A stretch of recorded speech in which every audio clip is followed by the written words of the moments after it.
السلام عليكم ورحمة الله وبركاته.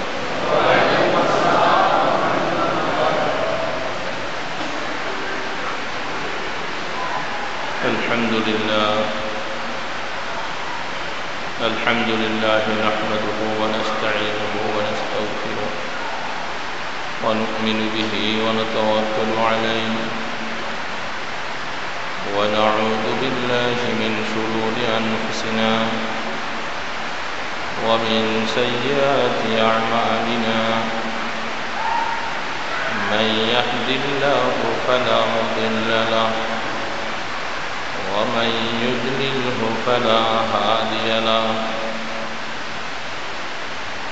ونشهد أن لا إله إلا الله وحده لا شريك له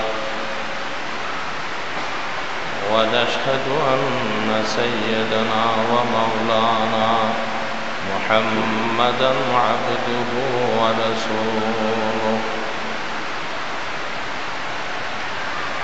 أما بعد فأعوذ بالله من الشيطان الرجيم. بسم الله الرحمن الرحيم. يا أيها الرسول بلغ ما أنزل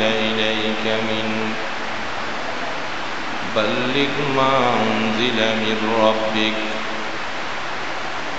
والله يعصمك من الناس.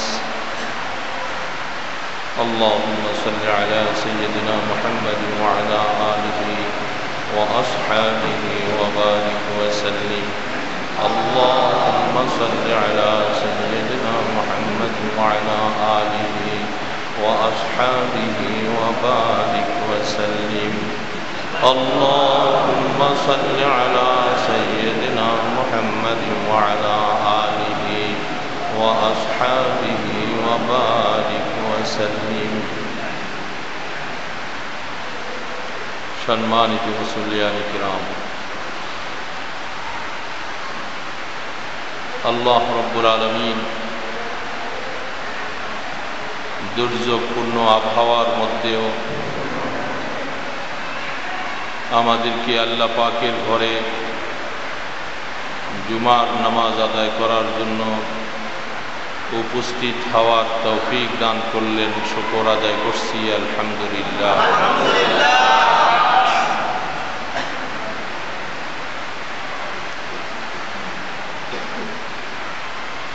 আল্লাহ সুবহানাহু তাআলা তার কালামে মজিদ মহাগ্রন্থ, সমস্ত আসমানি কিতাবের মধ্যে শ্রেষ্ঠতম গ্রন্থ আল কোরআনুল করিম প্রিয় নবী সাল্লাল্লাহু আলাইহি ওয়াসাল্লামের উপরে নাজিল করেছেন।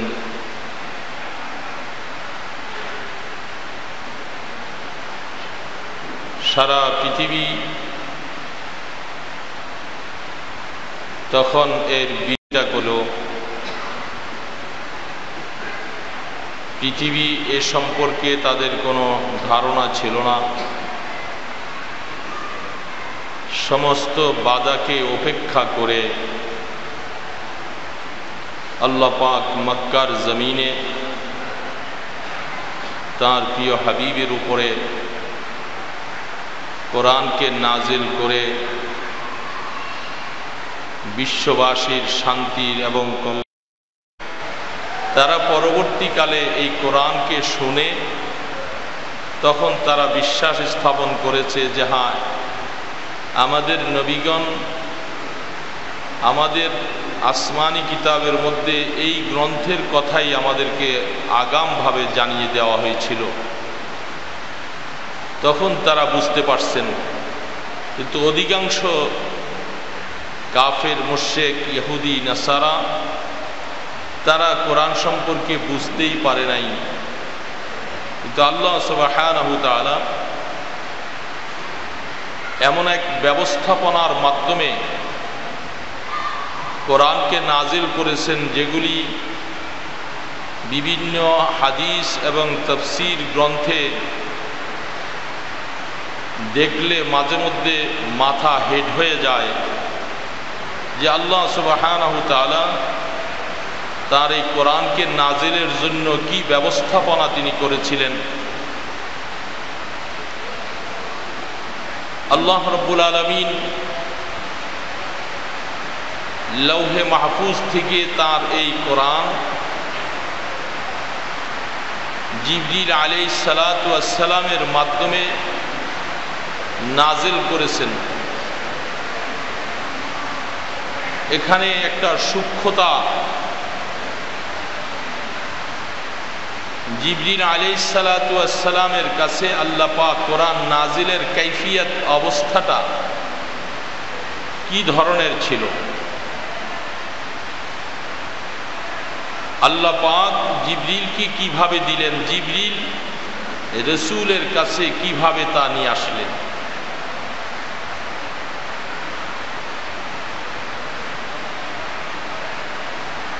দুইটা শব্দ, একটাকে এলকা বলা হয় আর একটাকে ইনজাল বলা হয়।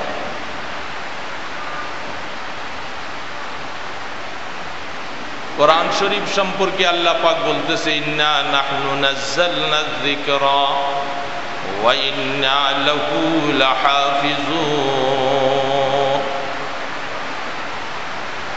এই আয়াতের মধ্যে আল্লাহ পাক নাজিল শব্দের কথা বলছেন। ইন্না আনজালনাহু কুরআন। অন্য আয়াতের মধ্যে আল্লাহ পাক বলতেছেন, ইন্না আনজালনাহু কুরআনান আরাবিয়্যা লাআল্লাকুম তা'কিলুন। এখানেও আল্লাহ পাক ইনজালের কথা বলছেন, নাজিল শব্দটা ব্যবহার করেছেন।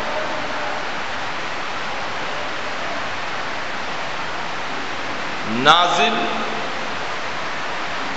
এমন একটা বস্তুকে বোঝানো হয়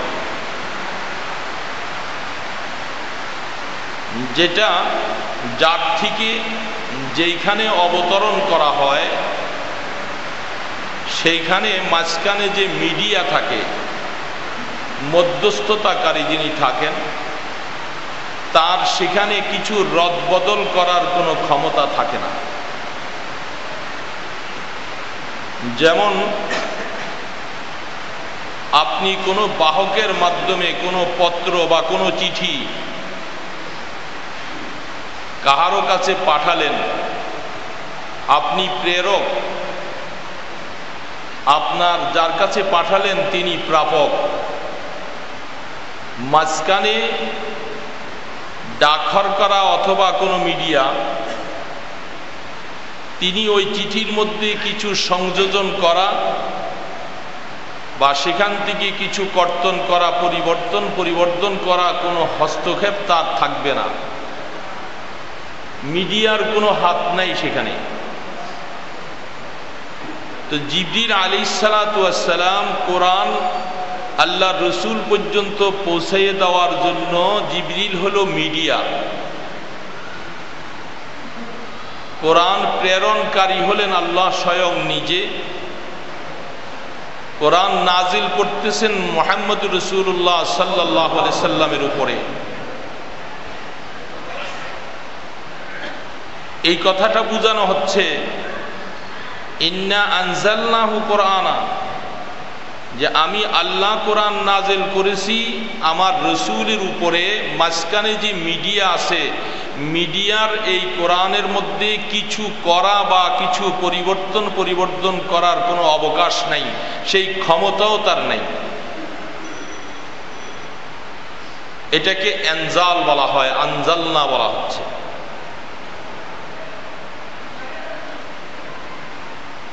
আরেক জায়গার মধ্যে বর্ণনা করা হয়েছে,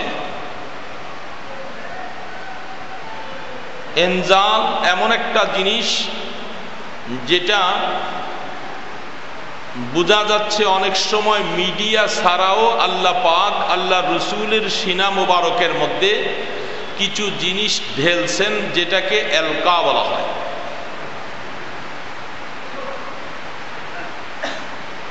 তো জিবরিল আলাইহিস সালাতু ওয়াস সালামকে আল্লাহ পাকের তরফ থেকে যে কোরআনটুকু দেওয়া হয়েছিল সেটা আল্লাহ পাক প্রথমত জিবরাইলের সিনার মধ্যে ওই কোরআনকে ঢেলেছেন।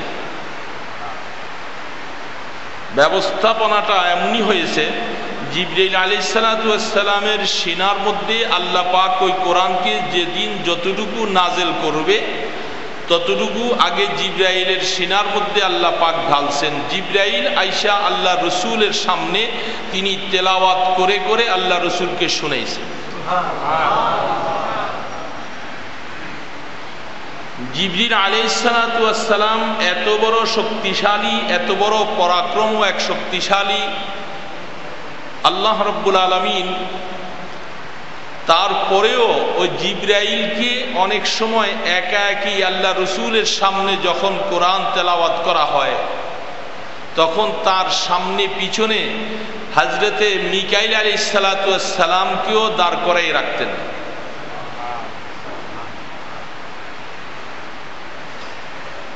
এবং এই নীতিমালার উপরে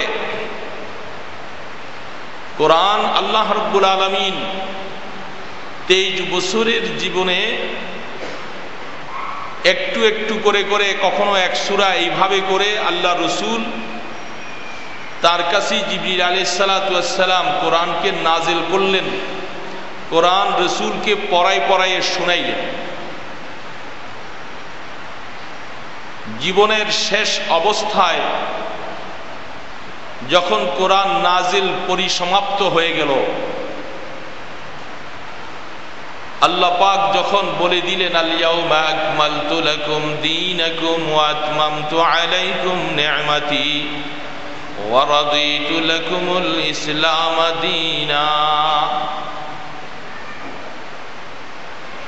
বিদায় হজের মধ্যে আল্লাহ রসুলের ইন্তেকালের প্রায় 80 থেকে 86 দিন আগে,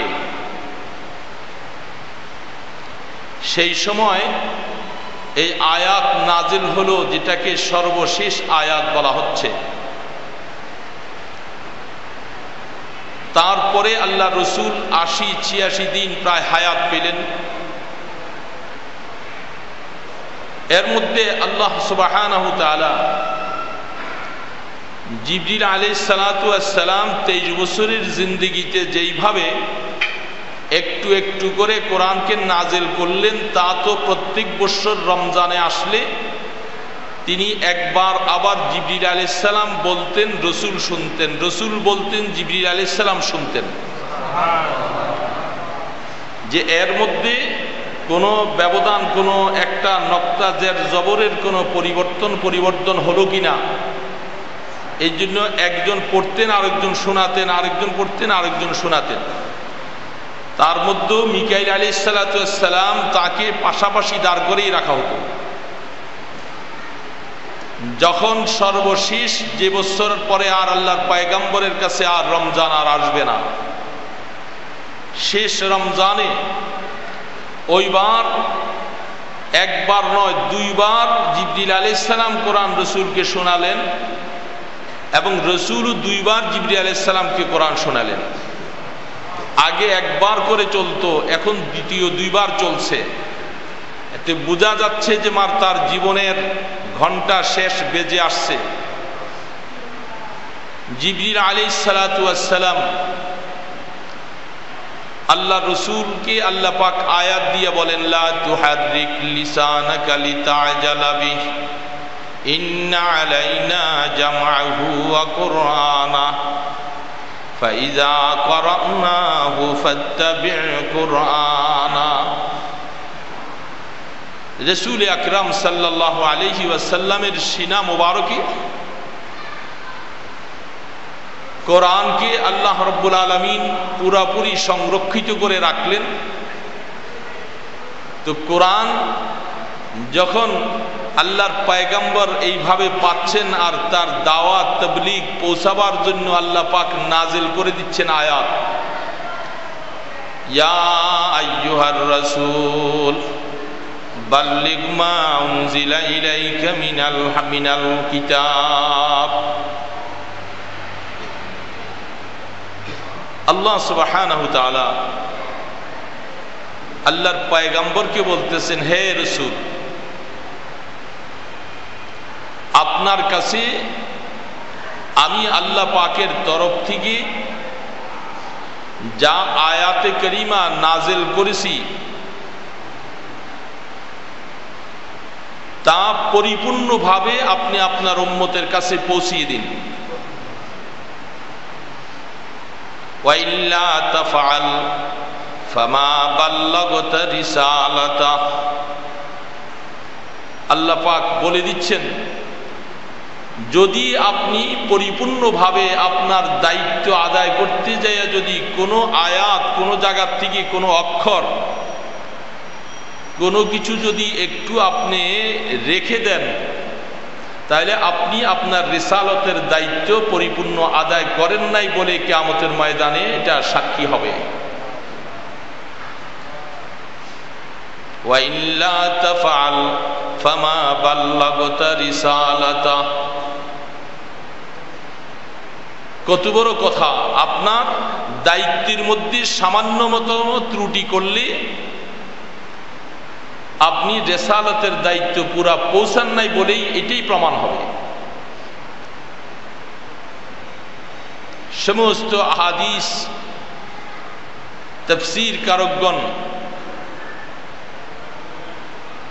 একমত, রাসূল আকরাম সাল্লাল্লাহু আলাইহি সাল্লাম তার রিসালতের দায়িত্বের একটা জাররা পরিমাণও তিনি ত্রুটি করেন নাই। 16 আনায় 16 আনা দায়িত্ব তিনি পৌঁছেছেন।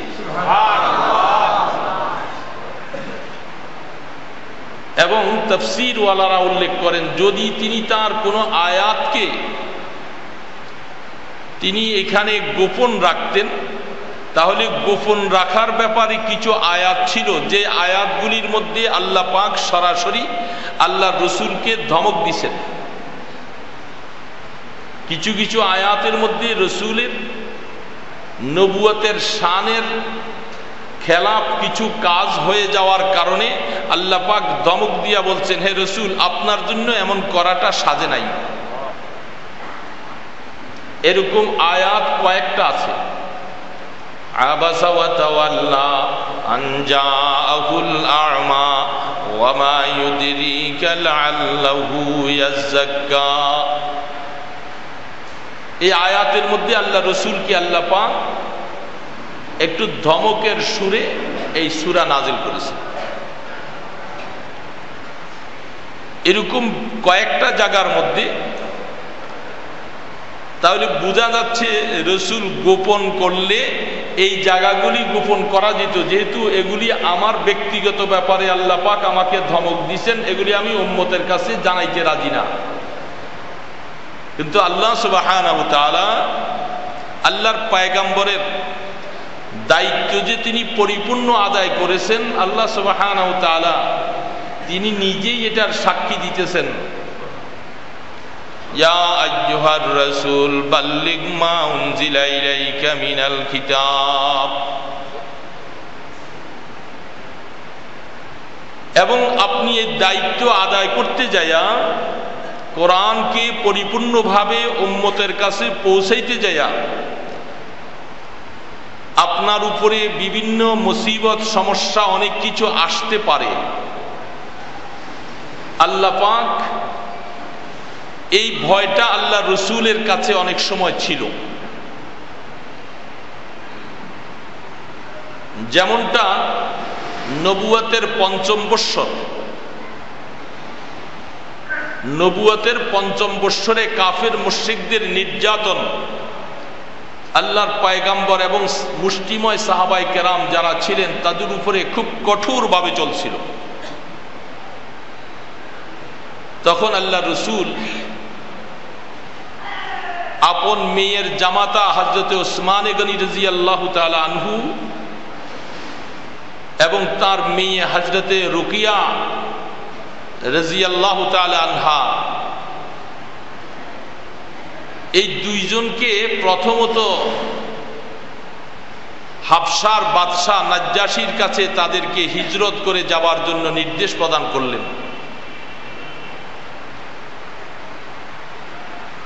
হযরতে ওসমান গনি রাদিয়াল্লাহু তাআলা আনহু আপন বিবিকে সাথে নিয়ে সমুদ্রের পাড়ি গিয়ে তারা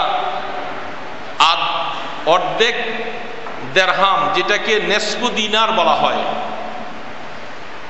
এক দিনারের অর্ধেককে নেসফু দিনার বলা হয়, এই নেসফু দিনারের মাধ্যমে নৌকা স্টিমার কেরায়া করে তারা এখান থেকে পার হইয়া হাবশাতে গিয়ে পৌঁছেছেন।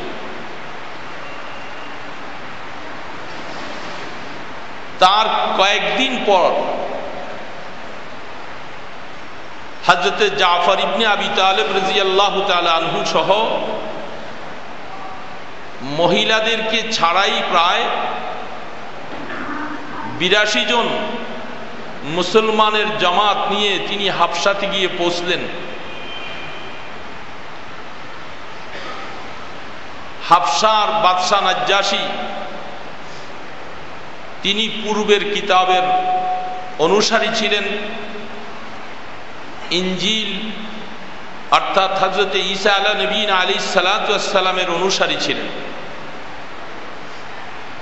তারা সেখানে গিয়ে রাসূল আকরাম সাল্লাল্লাহু আলাইহি সাল্লামের আবির্ভাবের কথা বলছেন যে আমাদের উপরে কাফের মুশরিকদের নির্যাতন আমরা সহ্য করতে পারছি না, বিদায় আমাদের নবী আমাদেরকে আপনার দেশে নিরাপদভাবে একটু বসবাস করার জন্য পাঠিয়ে দিলেন। সেখানে তারা শান্তিতে কিছুদিন থাকতে ছিলেন। তারপরে কাফের মুশরিকেরা আর ৩ বছর পরেই তো হিজরত হলো, ৩-৪ বছর পরেই যখন নবুয়তের ১০ম বৎসরে হিজরত হয়ে আল্লাহর হাবিব মদিনা শরীফ গিয়ে পৌঁছলেন এবং ওই বৎসর তার পরের বৎসরেই রমজানের ১৭ তারিখ বদরের যুদ্ধ যখন সংগঠিত হয়, সেখানে কাফের মুশরিকদের ৭০ জন মৃত্যুবরণ করলো আর ৭০ জন তাদের অ্যারেস্ট হলো। তারা ক্ষোভে পড়ে বাদশাহ নাজ্জাশীর কাছে লোক প্রেরণ করলো বিশাল উপঢৌকন হাদিয়া নিয়া, যে মুহাম্মদের লোকগুলি সেখানে তারা শান্তিতে বসবাস করবে, অথচ নাজ্জাশীর বাদশাহ সে আমাদের দোসর, আমাদের বন্ধু, আর তোমাদের লোকগুলাকে বদরের যুদ্ধে এইভাবে নির্মমভাবে হত্যা করেছে, তার প্রতিশোধ নেওয়ার একটা সুবর্ণ সুযোগ আসছে। নাজ্জাশীর বাদশার কাছে বিশাল উপঢৌকন নিয়ে যাও, আর এই বেআকল এবং বেকুফ শব্দটা ব্যবহার করেছে তাফসীরের মধ্যে, যে এই বেআকল আর বেকুফ নবুয়তের দাবিদার, নাউযুবিল্লাহি মিন যালিক। সে এবং তার সহচর অনুচারীরা তারা আমাদের উপরে যে নির্মমভাবে জুলুম করেছে, এই কথাগুলি নাজ্জাশীর বাদশাকে বুঝাতে সক্ষম হও, আর ওই লোকগুলাকে আমাদের কাছে সুপর্দ করতে বলো, আমরা এদের এক একটাকে খতম করব, যাদের কারণে বিনিময়ে আমরা বদরে যেই কষ্ট পেয়েছি সেই লোকগুলার বিনিময়ে এই লোকগুলাকে আমরা হত্যা করব। কত বড় প্ল্যান প্রোগ্রাম নিয়ে তারা নাজ্জাশীর বাদশার কাছে গিয়ে পৌঁছেছে, আর এই সংবাদটুকু সেখানে পৌঁছালেন।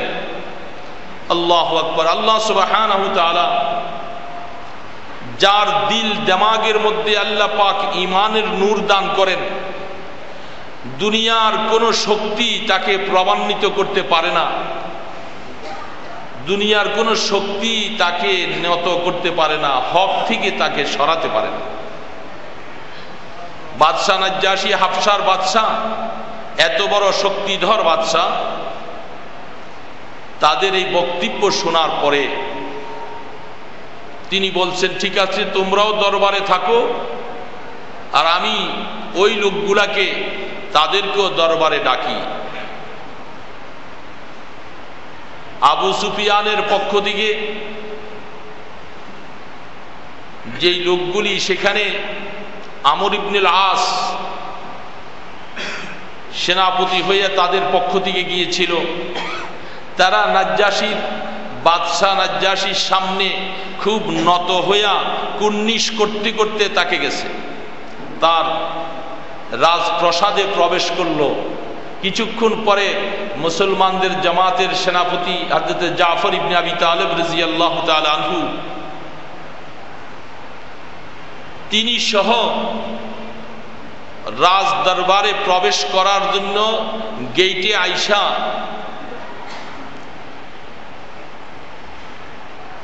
যেহেতু তার আগেই তাদের কিছু ধারণা ছিল যে বাদশাহ নাজ্জাশী হকের পক্ষে আছেন, পূর্বেকার কিতাবের অনুসারী, সে মুশরিক নয় এবং সে কাফের নয়, এই জন্য তারা প্রবেশ করবার সময় আসসালামু আলাইকুম ওয়া রাহমাতুল্লাহ বলে তারা প্রবেশ করলেন।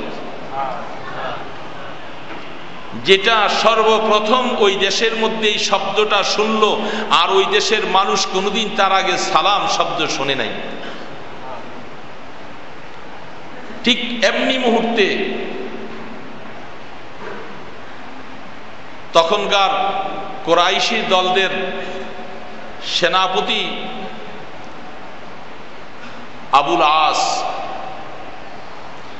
সে বাদশাহ নাজ্জাশীকে তার ভিতরে ক্ষোভ সৃষ্টি করাবার জন্য সাথে সাথে বলল, বাদশাহ নামজাদ, আপনি কি লক্ষ্য করেছেন এই লোকগুলার আচরণবিধি? আমরা আপনার কাছে যখন প্রবেশ করেছিলাম আমরা আপনাকে কত কুর্নিশ করে, কত আপনার সামনে নত হয়ে কিভাবে আপনাকে ভক্তি শ্রদ্ধা করে আমরা প্রবেশ করেছি, আর এই লোকগুলি দেখলেন কত বড় গাদ্দার,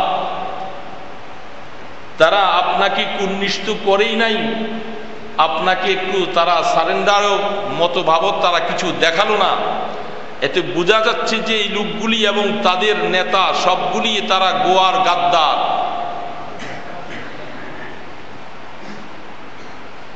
আল্লাহু আকবার। নাজ্জাশী বাদশাহ তিনি সাথে সাথে প্রশ্ন করলেন যে আপনারা আমাকে তাহিয়াত করে যেভাবে অন্যান্য মানুষেরা বাদশার সামনে আগমন করে সেটার ব্যতিক্রম কেন করলেন? হযরত জাফর ইবনে আবি তালেব রাদিয়াল্লাহু তাআলা আনহু সেনাপতি হিসাবে তিনি তখন সাথে সাথে জবাব দিলেন, দেখেন বাদশাহ, আপনাকে আমরা তাহিয়াত, আপনাকে কুর্নিশ শ্রদ্ধা ভক্তি এমন শব্দ দিয়ে করেছি যেটা আল্লাহ পাক পছন্দ করেন, যেটার মাধ্যমে ফেরেশতারা একে অপরের মাধ্যমে প্রচলিত হয়েছে, ওই শব্দটা ব্যবহার করে আমরা সারা পৃথিবীর থেকে সর্বশ্রেষ্ঠ শব্দ দিয়ে আপনাকে তাহিয়াত করেছি। এর থেকে উত্তম তাহিয়া উপঢৌকন হাদিয়া হতে পারে না, যেটা আল্লাহ পছন্দ করেন, আল্লাহর ফেরেশতারা যাকে পছন্দ করেন। তখন এই সাথে সাথে তিনি বললেন, তোমাদের নবী ঈসা আলাইহিস সালাম সম্পর্কে তিনি কি মন্তব্য করেন? তখন আল্লাহ তিনি সূরা মরিয়ম পড়ে শোনাই দিলেন।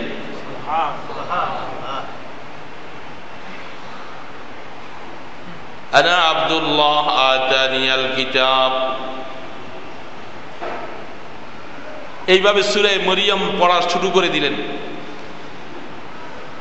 তখন বাদশাহ নাজ্জাশী তার হাতের পাশে একটা ছোট লাঠি ছিল, লাঠিটা তিনি মাটির থেকে ফ্লোরের থেকে হাতে উঠালেন, উঠেই বলতেছে, দেখো এই দরবারের লোকেরা তোমরা শোনো, এরা যে বক্তব্যগুলি দিল ঈসা আলাইহিস সালাম সম্পর্কে, আমি এই কথাকে সাক্ষী দিচ্ছি যে তারা, আমরা তাওরীতের মধ্যে এবং বিশেষ করে ইনজিলের মধ্যে ঈসা আলাইহিস সালাম সম্পর্কে যা পেয়েছি, তারা এই লাঠিটা বরাবরও একটু কম করে নাই, অর্থাৎ পরিপূর্ণ তারা ওইটাই বর্ণনা করেছেন যা ঈসা আলাইহিস সালাম বয়ান করেছেন।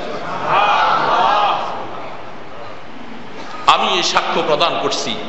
বাদশাহ সভাসদ বর্গের সামনে যখন এই কথাটা বলল, কুরাইশি দলদের চেহারাটা সাথে সাথে মলিন হয়ে গেল, যে আমরা যে আশা নিয়ে আসছিলাম আশা তো অনেক দূরে হয়ে গেল। এবং সাথে সাথে বাদশাহ নাজ্জাশী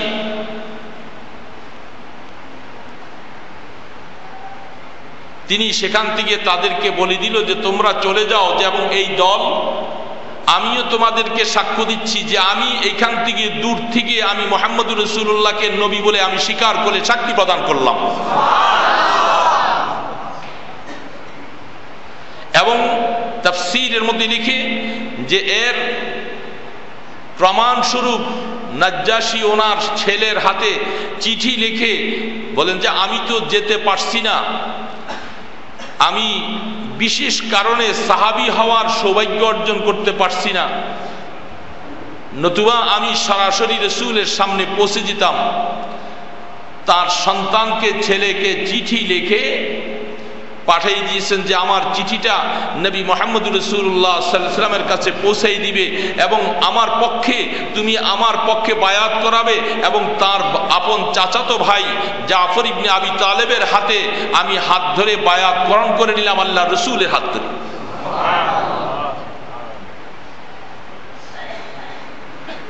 আল্লাহ পাক বলতেছে ওয়াল্লাহু ইয়াযিমুকা মিনান নাস। তাদের মিশন সাকসেস হলো না, তারা বুঝতে পারল এবং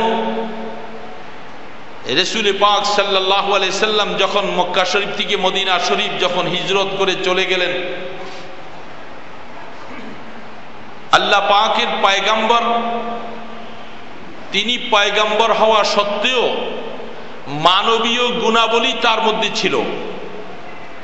মানবীয় গুণাবলী মানে কখনো একটু ভয়ভীতি হয়ে যাওয়া, শত্রুর আক্রমণের মোকাবেলায় নিজকে ব্যবস্থাপনা করা, এগুলি সব মানবীয় গুণাবলী। এই জন্য আল্লাহ রাসূল মদিনা শরীফ যখন গেলেন, যাওয়ার পরে তিনি বিশ্রাম করতেছেন না। যখন রাত্রি হয়ে গেল, সেখানে একটা ভয়ভীতি তাকে আক্রান্ত করলেন যে আমার চতুর্পাশে শত্রু, ইহুদি নাসারাদের বিশাল বাহিনী দল। আল্লাহ রাসূল ঘুমায়ে আরাম করতেছেন না, এমন একটা অবস্থার মধ্যে আছে। হযরত সাদ ইবনে আবি ওয়াক্কাস রাদিয়াল্লাহু তাআলা আনহু এবং হযরত হুযায়ফা ইবনুল ইয়ামান, দুইজন সাহাবী, তারা স্বতঃস্ফূর্তভাবে আল্লাহর পয়গম্বরকে পাহারাদারি করার উদ্দেশ্যে রাত্রিবেলা তরবারি নিয়ে তারা পাহারাদারি করতেছে। আল্লাহ রাসূল তিনি একটু আরাম করলেন, তরবারির ঝনঝন আওয়াজ পাওয়া যাচ্ছে। আল্লাহ রাসূল ডেকে তাদেরকে জিজ্ঞাসা করলেন, মান আনতা, তুমি কে? তখন তিনি বললেন, আনা সাদ ইবনে ওয়াক্কাস রাদিয়াল্লাহু তাআলা আনহু। তোমাকে এখানে কে নিয়ে আসলো? বললেন, ইয়া রাসূলুল্লাহ, আমাকে কেউ নিয়ে আসে নাই, আমার দিলের মধ্যে আসছে যে আল্লাহ রাসূল একটু আরাম করতেছেন, হয়তো কোনো রকমের ভয়ভীতি তারও অন্তরে থাকতে পারে, কোনো দুশমনদের কোনো আক্রমণ হতে পারে, এই জন্য আমি স্বতঃস্ফূর্তভাবে আল্লাহর পয়গম্বরের পাহারাদারি করার জন্য তরবারি নিয়ে আমি দাঁড়িয়ে আছি।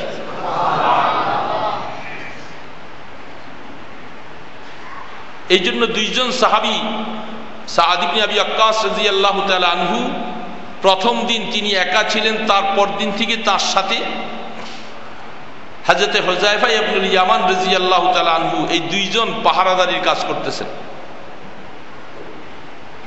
এই পাহারাদারি চলছিল অনেক দিন, যেটা হজের মধ্যে গেলে দেখতে পাবেন। মসজিদে নববীর রিয়াজুল জান্নার আল্লাহর পয়গম্বরের রওজা আথারের বেষ্টনী দেওয়ার পাশেই একটা কুটি, উস্তুয়ানায়ে হেরাস, যেখানে সাহাবারা দাঁড়িয়ে আল্লাহ রসুল যখন আরাম করতেন। হাদিস শরীফের মধ্যে লেখেন যে ওই দিন আল্লাহ রসুল এতদিন একটু এত শান্তিতে তিনি ঘুমান নাই। যখন পাহারাদারি শুরু হয়ে গেল, আল্লাহ রসুল যে ঘুমাইছিলেন, ঘুমের পরে যে মানুষ নাক ডাকে, সেদিন আল্লাহ রসুলের নাক ডাক শুরু হয়ে গেছে। এই জন্য অনেক সময় ঘুমন্ত অবস্থায় নাক ডাকা এটাও সুন্নত নববী, এটাকেও কেউ খারাপ মনে করা যাবে না। আল্লাহর পয়গম্বর তিনি নাক ডাকছেন, সেদিন আরামে ঘুমাচ্ছিলেন। আল্লাহ পাক সাহাবাদের এই কষ্ট হয়, তিনি আসলে আল্লাহ পাক দেখতে চাচ্ছেন। আয়াত তো এটা আরো পরও নাযিল করতে পারতেন, তা না করে পরে না করে আরো আগেও নাযিল করতে পারতেন। সাহাবাদের এই পাহারাদারির প্রয়োজনও ছিল না। আল্লাহ সুবহানাহু ওয়া তাআলা সাহাবাদের জীবন উৎসর্গ রাসূলের ব্যাপারে, আল্লাহ পাকের দ্বীনের ব্যাপারে, কোরআনের জন্য তাদের জীবন উৎসর্গের নজিরটা আল্লাহ পাক দেখতে চাইছেন। এই জন্য আল্লাহ পাক এতদিন এই আয়াত নাজিল করেন না। তারা পাহারাদারি করতেছেন। যারা পাহারাদারি করেন নিজেরা দিনের বেলা ঘুমার একটু সময় মতো, আর রাত্রিবেলা আল্লাহর হাবিবকে পাহারাদারি করেন। বড় বুঝার বিষয় যে আল্লাহ পাক লৌহে মাহফুজ থেকে যে জিবরিলের মাধ্যমে কোরআন পৌঁছান যার কাছে, এবং কোরআনের পাহারাদারি করার জন্য জিবরিল আলাইহিস সালামের ডানে বামে হযরতে মিকাইল এবং হযরতে আজরাইল আলাইহিস সালাম তাহারাও বেষ্টনী দিয়া থাকেন।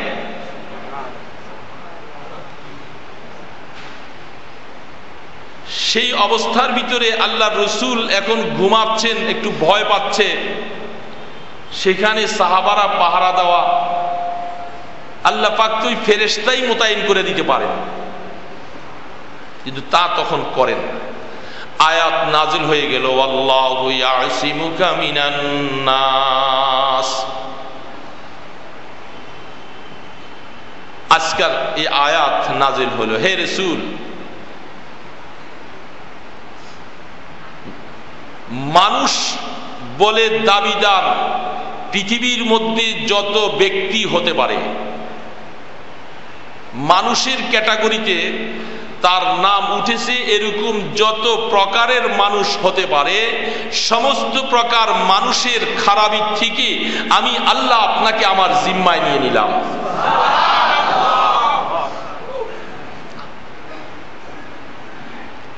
হাদিস শরীফের মধ্যে রাসূল পাক সাল্লাল্লাহু আলাইহি সাল্লাম ইরশাদ ফরমান, যেদিন থেকে আয়াত নাজিল হলো, আল্লাহর পয়গম্বর তাদেরকে বলতেছে, হে জামাতের এদিকে আসো, আর তোমাদের নবীকে তোমরা পাহারাদারি করে এই কষ্ট করা লাগবে না, তোমরা সরে যাও, আমার আল্লাহ পাক আমার জন্য জিম্মাদারি গ্রহণ করেছে।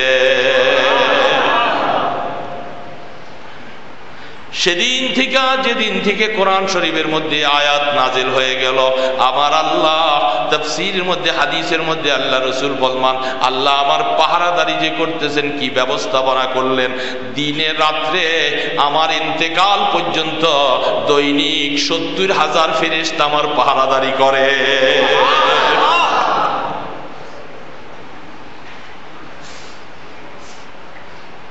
৭০,০০০ ফেরেশতা যাকে পাহারাদারি করে, তার ক্ষতি করার ক্ষমতা পৃথিবীর কারো নাই। আল্লাহ পাক রসুলের পাহারাদারি করালেন, পাশে পাশে রসুলের সিনার মধ্যে যে কোরআন আছে, কোরআনটারও পাহারাদারি হয়ে গেল, হলো না?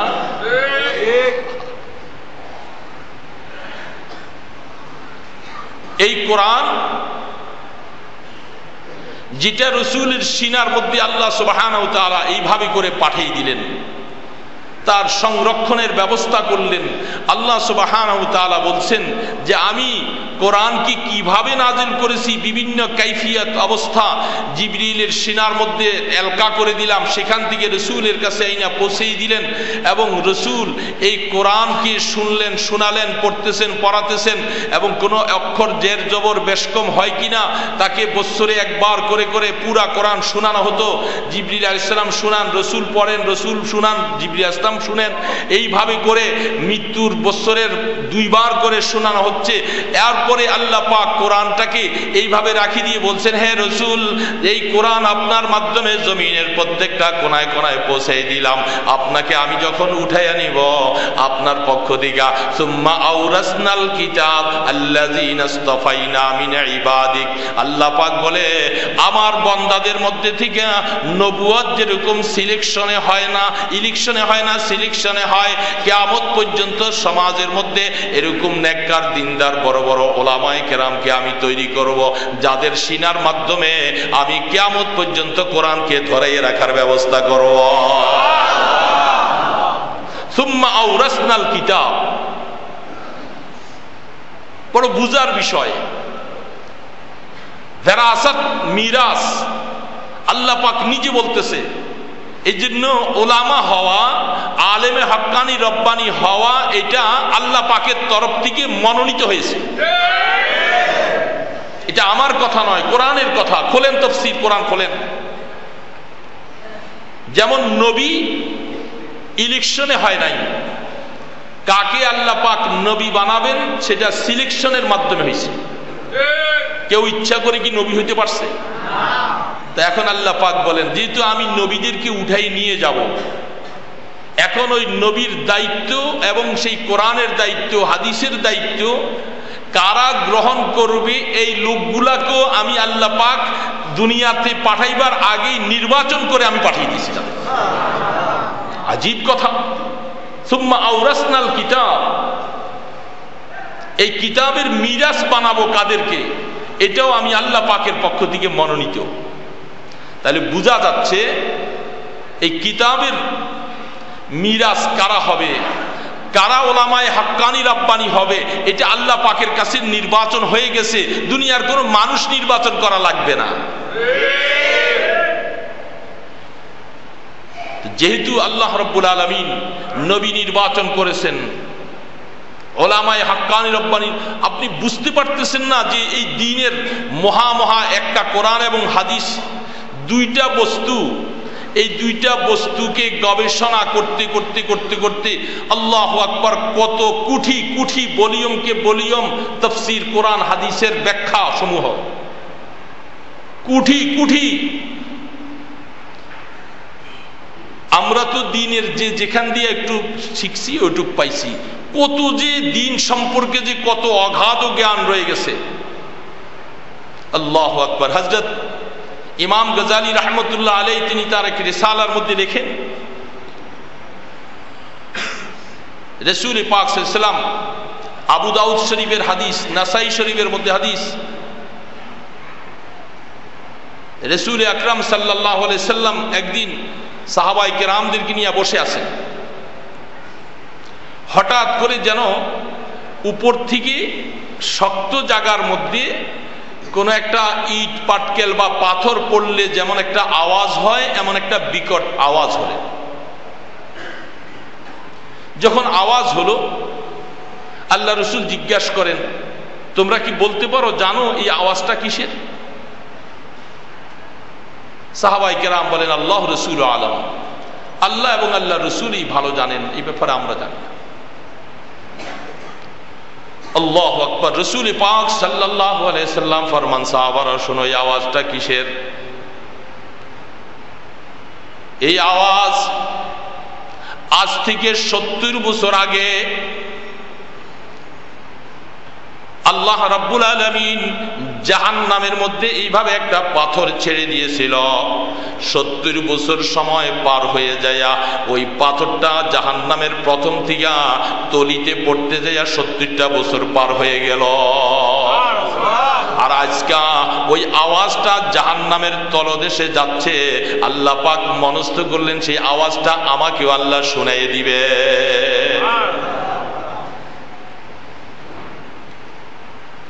জাহান্নামের বর্ণনা ইমাম গজালি রহমতুল্লাহ আলাইহি লিখেছেন, যেখানে ওই বর্ণনা চোখের সামনে আসলে হয়রান হওয়া যায়। মনে হয় যে বোঝা যাচ্ছে যে মনে হয় এই জাহান্নামের কথা শুনলে, বয়ান শুনলে মনে হয় যে জান্নাতে কেউ যেতে পারবো না।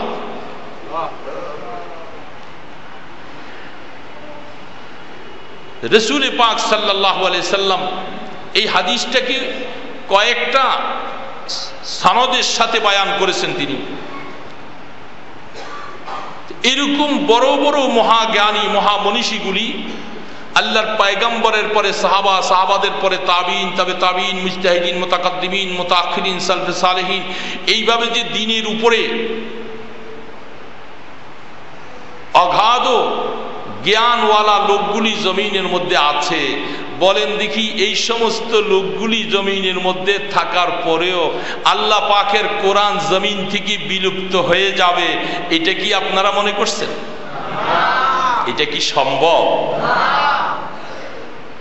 যে কোরআনের রশিটা স্বয়ং আল্লাহ পাকের হাতে, যে হাদিসের রশি আল্লাহ পাকের হাতে, যে ওলামায়ে কেরাম, হুফাজানে কেরামদের তাদের লেগামের রশিটা আল্লাহ সুবহানাহু ওয়া তাআলার হাতে, ওই রশি কাটবার মতো ক্ষমতা কি কারো আছে কোনদিন?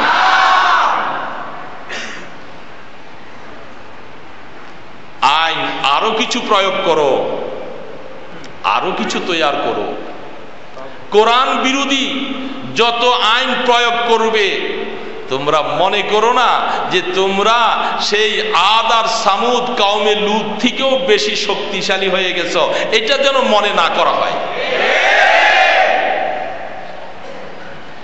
মুসলমান মনে রাখো, মনে রাখো, মনে রাখো। ওই দিন আমাকে বৃষ্টির কারণেই লোকজন আসতে একটু দেরি হচ্ছে, যার কারণে একটু দেরি হচ্ছে। তারপরেও তো আল্লাহ পাকের শুকর, এই আবহাওয়া দুর্যোগপূর্ণ অবস্থার ভিতরে যাদেরকে আল্লাহ পাক ঈমানের মধ্যে নূর দিয়েছেন, এরা কষ্ট করে হলেও রিকশায় হোক, বিজে হোক, তারা জুমার নামাজে হাজির হয়ে গেছেন। বলেন আলহামদুলিল্লাহ। এটা আল্লাহ পাকের বহুত বড় মেহেরবানি। অনেক মানুষ এই অবস্থার কারণে তারা জুমার নামাজ পড়তে পারবে না। আল্লাহ পাক তো আসলে আমল বেশি দিয়ে অনেক সময় পার হওয়া যায় না। আল্লাহ অনেক সময় সামান্যতম একটু আমল দেখেন, যে আমলটার মধ্যে এরকম আন্তরিকতা পাওয়া যায়, ওরকম একটা আমলের উসিলা আল্লাহ আমাদেরকে নাজাত করে দিবেন। এই দুর্যোগপূর্ণ আবহাওয়ায় আল্লাহ পাক যাদেরকে জুমাতে পৌঁছালেন, নিশ্চয়ই তাদের দিনের মধ্যে আল্লাহ পাকের মহব্বত, নামাজের মহব্বত আছে বিদায় তাদেরকে এই আবহাওয়ায় আটকিয়ে রাখতে পারে নাই। ঠিক যেমনি ভাবে এই আজকের দুর্যোগপূর্ণ আবহাওয়ায় মানুষকে আটকিয়ে রাখতে পারে নাই, তেমনি একটা ঈমানের মধ্যে বলিয়ান হওয়ার কারণে এই মুসলমানদের সিনার থেকে কোরআন নিয়ে যাবে, তার চোখের সামনে থেকে কোরআন নিয়ে যাবে, সেটাও কোনোদিন মুসলমান বরদাস্ত করতে পারবে না। মুসলমান মনে রাখো, কোরআনের ইতিহাসগুলি এই জন্যই বলা হচ্ছে যে কোরআনকে আমরা চিনি, কোরআন এটা কি জিনিস এটা যেন আমরা বুঝি। নবী কাকে বলেন, নবী কোন জাত, কোন সত্তা ছিলেন, কে তাকে পাঠাইছিলেন, তার রশি চাবিকাঠি কার হাতে, এগুলি যদি আমরা একটু বুঝি তাহলে আমাদের ঈমান তাজা হবে। আর এই সমস্ত ব্যাপারে বিভিন্ন কথা দেখে দেখে মনের মধ্যে ব্যথা আসলেও মনকে একটু প্রবোধ দেওয়ার মতো অবস্থা, যে একদিক থেকে পেপার দেখলে মনে অশান্তি হয়ে যায়, যে হায় রে এই দেশে মনে হয় মুসলমান থাকবে না, এই দেশে মনে হয় টুপিওয়ালা থাকবে না, এই দেশে মনে হয় দাড়িওয়ালা থাকবে না, এই দেশ থেকে মনে হয় পর্দাওয়ালা সব চলে যাবে, এই মাঝে মধ্যে এই দেশ থেকে মনে হয় আল্লাহর কোরআন বিলুপ্তি হয়ে যাবে, এরকম মনে অশান্তি চলে আসলো। এই অশান্ত মনটাকে একটু প্রবোধ দেওয়ার জন্য এই আলোচনাগুলি, যেন আল্লাহ এইটা শোনার পরে আমাদের দিলের মধ্যে একটু শান্তির ব্যবস্থা করে দেন।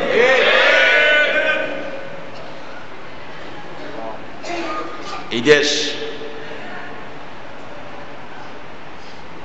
অনেক সময় মাঝে মধ্যে অনেকে বলেন,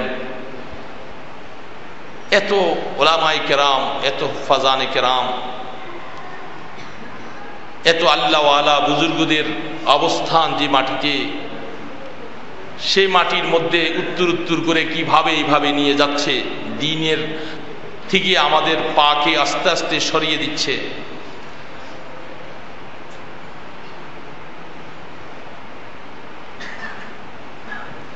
এই যত সংবিধান, যত কিছু মানুষের রচিত সংবিধান, মনে রাখা দরকার, মনে রাখা দরকার, এই সংবিধানের দ্বারা কোনোদিন শান্তি আসতে পারে না। এটা মনে রাখতে হবে 100 বার। চাই আপনারা আমরা দুনিয়ার ক্ষেত্রে কেউ এই রাজনৈতিক করি, কেউ এটা করি, সেও সেটা করি, কারণ এই সংবিধানগুলি মানুষ রচিত। মানুষ এই সংবিধান তৈরি করছে কোথার থেকে? মানুষ বিভিন্ন ফল ফুল খাইছে, আঙ্গুর বেদানা ফল খাইছে, এগুলি উৎপাদন কোথার থেকে? মাটির থেকে। আল্লাহ পাক বলতেছেন যে আমি তোমাদেরকে মাটি থেকে উৎপাদন করেছি। তো মাটি থেকে উৎপাদন করেছি মানে কি আমাদের শরীরের মধ্যে এক বস্তা মাটি? না, তাফসীর খুলে দেখেন, আল্লাহ পাক এই কথা বলে ইশারা করেছে ওই দিক থেকে যে তোমাদের গেজা, তোমাদের খাবারের যাবতীয় বস্তুগুলি উৎপাদিত হচ্ছে মাটি থেকে। এই জন্য মাটির থেকে উৎপাদন হয়ে যে জিনিস তুমি খাইছো, খাওয়ার পরে তোমার রক্ত মাংস হইয়া বীর্য হয়েছে, একটা রক্ত হয়েছে, একটা পায়খানা হয়েছে, একটা প্রস্রাব হয়েছে, বিভিন্ন ভাগে ভাগ হইয়া সেইখান থেকে বীর্যর ফোটা যায়, সেখান থেকে তুমি উৎপাদিত। এই জন্য আল্লাহ পাক বলে তোমাকে আমি মাটি দিয়া তৈরি করেছি। তো মাটি দ্বারা তৈরি করেছি, ওই মাটির মধ্যে পায়খানা প্রস্রাব কত আবর্জনা কিছু। তো আমাদের ব্রেনের মধ্যেও এইরকম আবর্জনাওয়ালা ব্রেন, এই ব্রেন দিয়া তৈরি হয়েছে আয়নার মতবাদ। এই মতবাদ তো পায়খানাওয়ালা মতবাদ, এর মধ্যে শান্তি আসতে পারে না। আর আল্লাহ সুবহানাহু ওয়া তাআলা যেখানে আসমান থেকে কোরআন নাযিল করেছে, বাল হুয়া কুরআনুম মাজিদ ফি লাওহিম মাহফুজ, আল্লাহ পাক বলেন আমার কোরআন সংরক্ষিত যেখানে লৌহে মাহফুজে। আমি আল্লাহ এই পৃথিবীকে সব কিছু বানালাম, আমার মতবাদ জমিনে পাঠিয়েছি। আমার মতবাদের পক্ষে থেকে যারা কাজ করবে, সেইখানে আমি আল্লাহ জমিনের উর্বরতা শক্তি বাড়িয়ে দিব, তোমাদের স্বাস্থ্য ভালো করে দিব, বিভিন্ন রোগ ব্যাধির থেকে তোমাদেরকে মুক্তি দিব, তোমাদের রিজিক যেটা যেখানে লাগাবে সেখানে বরকত আর বরকতই হতে থাকবে। তোমাদের মধ্যে এত বরকত চলতে থাকবে, মারামারি কাটাকাটি দাঙ্গা হাঙ্গামা, তোমাদের মাল ধন সম্পদগুলি রাস্তা তালা খুলে ফেলে রাখবে, কেউ সেদিকে উকি মাইরা তাকাবার মতো থাকবে না। শান্তি এটাকে বলা হয় যে আমি আল্লাহ ওইভাবে শান্তির ব্যবস্থাপনা করব। আর যদি তা না করো, অশান্তি কত রকম হতে পারে সেটা আমি আল্লাহ তোমাদেরকে দেখাই দেব। এই জন্য শান্তির একটাই পথ, সেটা হলো মুহাম্মদুর রাসূলুল্লাহ সাল্লাল্লাহু আলাইহি সাল্লামের বাতলানো পথ, কোরআনের পথ।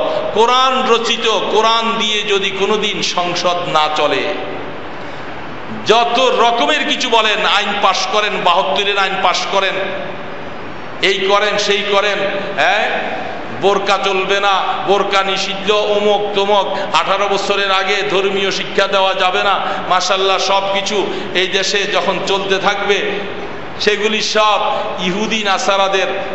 আরে যারা এখন ইহুদি এবং নাসারা দাবি করো, তোমাদেরকে সেই নাজ্জাশীর ওয়াকিয়া পড়ে শোনানো দরকার। দেখো তোমাদেরই তো দোসর আর বন্ধু ছিল, সে ওই মুহূর্তে আল্লাহ তাকে হক বুঝে তৌফিক দিয়েছিল, মুহূর্তের ভিতরে সে ঈমান গ্রহণ করেছে। যারা আজকে এরকম ইহুদি নাসারা দাবি করো, তোমরা দেখো তোমাদের পূর্বপুরুষ আব্দুল্লাহ ইবনে সালাম, হযরতে সালমানে ফারসি, তারা কিভাবে হক বুঝেছিল। তোমরা যদি এরকম ভালো মানুষ হতে চাও, আল্লাহ পাকের কাছে নাজাত পেতে চাও, তোমরা এরকম তাদের মতো ভালো মানুষ হয়ে যাও, দুনিয়া তো শান্তি পাবে, আখিরাতে শান্তি পাবে।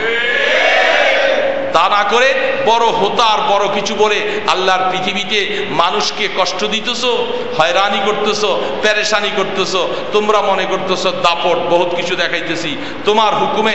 যেমন ফেরাউন বলছিল, আমিও মারতে পারি, আমিও বাঁচাইতে পারি। বলে তুমি কেমনে মারতে পারো, বাঁচাইতে পারো? বলে যে একটা মানুষকে ধরে আনে, তার সাথে আরেকজনকে ধরে আনলো, দুইজনকে আইনা একজনকে হত্যা করে ফেললো, আরেকজনকে ছেড়ে দিল। তো সে বলে দেখো আমিও মারতে পারি, আমিও বাঁচাইতে পারি, এই যে একজনকে মাইরা ফেললাম, আরেকজনকে ছেড়ে দিলাম।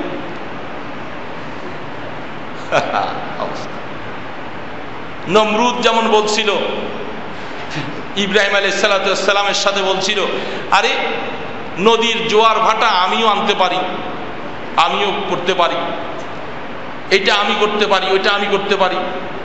ইব্রাহিম আলাইহিস সালাম বলছেন যে ঠিক আছে, আল্লাহু ইয়াতি মিনাল মাশরিক, আল্লাহ পাক এই সূর্যটা পূর্ব আকাশে উদিত করতে পারেন। তুমি যদি পারোই সবকিছু, তুমি আগামীকাল সূর্যটাকে একটু পশ্চিম আকাশে উদিত করে দেখাও। আল্লাহর কোরআন বলতেছে ফাবুহিতাল্লাযী কাফার। আল্লাহ পাক বলে যখন এই প্রশ্নটা করে বসছে, এবার কাফের এবার থতমত খেয়ে গেছে, এখন আর সে কিছু পারে আর বলে না। তাও তোমরা পৃথিবীর বড় বড় মসনদে বৈশা কোরআনকে একটু গবেষণা করো না, ওই সমস্ত লোকদেরকে গবেষণা করে করে এখন দেশ চালাইবার জন্য বৈশা আপনারা যা মনে চায় তাই করতেছেন, যা মনে চায় তাই আনপান করতেছেন, করতে থাকেন। তবে মনে রাখবেন ৭২-এর সংবিধান যদি এই দেশে এখন চালু করতেছেন, এখানে ৭২-এর মানুষ খুব কম আছে। এখন মানুষ যারা আছে এরা ৭২-এর অনেক পরে জন্ম হনেওয়ালা অনেক মানুষ, তাদেরকে ওই সংবিধান দিয়ে ঠিক করা যাবে না।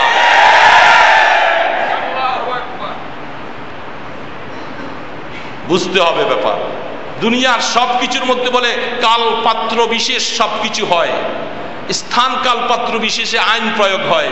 তো মানুষ হলো ৭২-এর পরে, আর আপনি আইন তৈরি করতেছেন ৭২-এর, তাহলে এটা এমনিতে বোঝা যায় যেটা অকেজু, এটা চলবে না।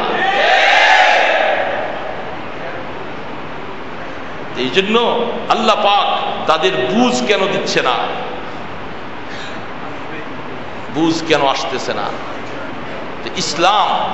ইসলামের পক্ষে জীবন যেতে পারে, জীবন তো একটাই, যেটা আল্লাহ রসুল জিহাদের ময়দানে মাঝে মধ্যে বলতেন, আল্লাহ তুমি আমি মুহাম্মদকে একটা জীবন দিছো, আমার মনে চায় তুমি আমাকে ১০০টা জীবন দাও, আমি ১০০টা বার আমার জীবনটা তোমার জন্য বিলীন করে দেই। তো জীবন তো আমাদের একটাই, এটা এমনি হলেও যাবে, অন্য হলেও যাবে, কি অসুবিধা? যাবো তো যাবো ইমানটুকু নিয়ে। এই ইসলামের লেবাস, ইসলামের ইউনিফর্ম, ইসলামের বেশভূষা, ইসলামী সমস্ত তহজিব তামাদ্দুন এগুলি ধরে কোরআনটাকে ধরেই কবরে যেতে চাই। এতে যদি মৌত আইসা যায় কোনো আপত্তি নাই, মৌত তো কারো হাতে নয়, মৌতের ফয়সালা আসমানে হয়ে যায়। এই জন্য ভাইরা আমার মনে রাখেন, এই পেপার পত্রিকাগুলি দেখে দেখে মাঝে মধ্যে মনে কষ্ট আসে। কষ্ট করার কিছু নাই, একমাত্র তাদের জন্য এইটাই বলা দরকার, আল্লাহ তুমি তাদেরকে হেদায়েত দাও। হেদায়েত না দিলে আমরা আপনারা হাজারো কিছু বলে লাভ হবে না, কারণ হেদায়েতের ফয়সালা তো আসমানে হয়। ওই দিন আসরের নামাজের পরে আমি এখানে বসা, আমার একজন মুসল্লি খুব সুন্দর একটা কথা বলছে, তার কথাটা আপনাদেরকে শুনাইতে মনে চায়। সেটা হলো,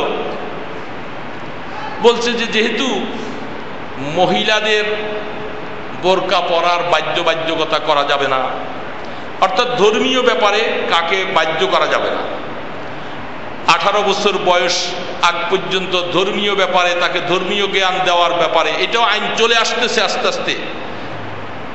ওই যে কুদরতে খোদার এডুকেশন, এটার পাশাপাশি যেহেতু ৭২-এর সংবিধান যখন পাশ হয়ে গেছে, ওটার পরে আস্তে আস্তে দেখবেন একটার পর একটা কি আসে। 18 বছরের আগে ধর্মীয় শিক্ষা দেওয়া কাউকে বাধ্য করতে পারবেন না, ছেড়ে দিবেন। মনে চাই যে 18 বছরের পরে সে মিচিট হবে, তখন তাকে ধর্মীয় জ্ঞান দিবেন না কি দিবেন, এটা আপনি সেই ইচ্ছা গ্রহণ করে নিবেন নিজে স্বাধীনভাবে, যেমন বাহির রাষ্ট্রের মধ্যে আইন চলছে। তো যদি এটাই আইন হয়ে থাকে তো সব কাজের, এবং ধর্ম নিরপেক্ষতা, তো ধর্ম নিরপেক্ষতা মানি হলো প্রত্যেকের ধর্ম যে যেমনি মনে চায় এমনি চলবে, কারো উপরে কোনো কিছু প্রয়োগ করতে পারবেন না। তো উনি ওনার সাধারণ জ্ঞানে আসছে একটা কথা, উনি বললো, হুজুর যদি একটা মানুষ মারা যায় ওই লোকটার জানাজা আমি কি দিব না এটার ব্যাপারে তো আমাকে কেউ জোর জবরদস্তি করতে পারবে না। আমি বললাম না, এটার কিও মানি আছে, আপনি কারো জানাজায় গেলেন কি গেলেন না এটার জন্য কারো কিছু বলার তো অবকাশ নেই। বলে এটা তো আমার স্বাধীন। বলে হুজুর না, আমার একটু প্রশ্ন আর একটু সামনে। কি প্রশ্ন? হুজুর মনে করেন এখন আমাদের নারায়ণগঞ্জের বড় রাজনৈতিক একজন নেতা মারা গেল, অথবা সরকারি কর্মকর্তা ডিসিএসপি এরকম কেউ যদি মারা গেল, ওনাদের জানাজাটা ডিএটি মসজিদে আনছে, এখন ওনারা ইসলাম বিরোধী কাজ করে করে জীবন কাটাইছে। এখন আপনি বলবেন যে হুজুর আমার আপনার মতো ব্যক্তির জানাজা দিতে মনে চায় না, আপনি কি পারবেন? আমি তো বলে মারাত্মক কথা। এইটার অবস্থা যদি করি যাই তাহলে তো দেখা যাবে যে আমার চাকরিও যাবে, আমার জান নিয়ে টানাটানি। আরে বাবা, এত বড় নেতার জানাজা পড়বে না, সে কত বড় ইমাম হয়েছে দেখাই দিব। এটা কি বলাটা কি যুক্তিসঙ্গত? কারণ আমার স্বাধীন, আমি তার জানাজা পড়বো না। এটাই তো ধর্মনিরপেক্ষতা। আমি তার জানাজা পড়লে পড়লাম, না পড়লে না। এখানে আমার উপরে কোনো প্রয়োগ করার মতো কিছু প্রয়োগ করার মতো অধিকার তাদের থাকতে পারে। এরকম একটা নাস্তিকতাবাদী এরকম মানুষ, তার জানাজা হবে, এর জানাজা গেলাম না কেন, তার জানাজা দিলাম না কেন, কেন দোয়া পড়লাম না, এটার জন্য আইন প্রয়োগ করতে পারবে না। এটা কি হয়েছে? শুধু কাল বোরকাটা পড়তে পারবেন না ওইটার ব্যাপারে হয়েছে, এই ব্যাপারে করতে গেলে খবর আছে। তাহলে বোঝা গেল সুবিধাবাদ জিন্দাবাদ। এই জন্য মনে রাখা লাগবে আল্লাহ সুবহানাহু ওয়া তাআলা এটা ইয়াকিন রাখেন মুসলমান ভাইরা, কোরআন আল্লাহ পাকের, লৌহে মাহফুজের কোরআন, মিশকাত নবী সাল্লাল্লাহু আলাইহি সাল্লামের সিনা মুবারকের মধ্যে, মিশকাত নবী সাল্লাল্লাহু আলাইহি সাল্লামের সিনার মধ্যে কোরআনকে আল্লাহ পাক সংরক্ষিত করে রাখছেন। সেই কোরআন আস্তে আস্তে হাফেজে কোরআন, ওলামায়ে হাক্কানি রাব্বানি তাদের মাধ্যমে পৃথিবীতে কোরআনকে আল্লাহ ছড়াবে। এই কোরআনকে বিলুপ্তি করার ক্ষমতা কারো নাই। এখন আপনি বুঝি শুনে কোরআনের পক্ষে থাকবেন না কোরআনের বিপক্ষে ওই সমস্ত দলের সাথে যাবেন, এটা আপনাকে বুঝতে হবে। আল্লাহ পাক আমাদেরকে মওত পর্যন্ত কোরআনের সাথী হইয়া আল্লাহ পাক কবরে পৌঁছান, কবর থেকে আল্লাহ পাকের জান্নাতে পৌঁছার তৌফিক দান করেন।